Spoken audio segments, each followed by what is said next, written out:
At best, 1 in 4 people have legal documents in place laying out what loved ones should do if their health diminishes and they can't make health care decisions on their own.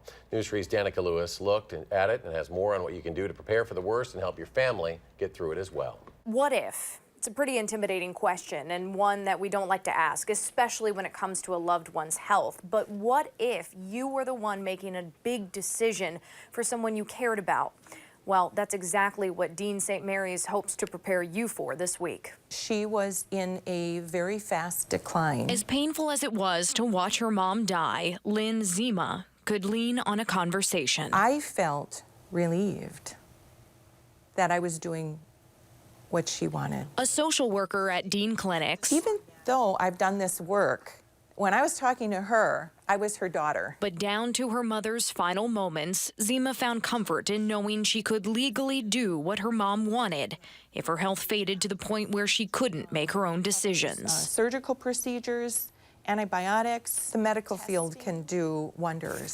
Sometimes we get to a point where the question is, but should we? You're giving authority. It's called a power of attorney for health care, a document that lays out who you would want to take charge in a crisis. It brings it to the forefront of people's minds, really. Zima adds it relieves a family of dealing with legal battles at an already agonizing time. At the very least, it's a conversation catalyst for a tough subject. And those are good conversations.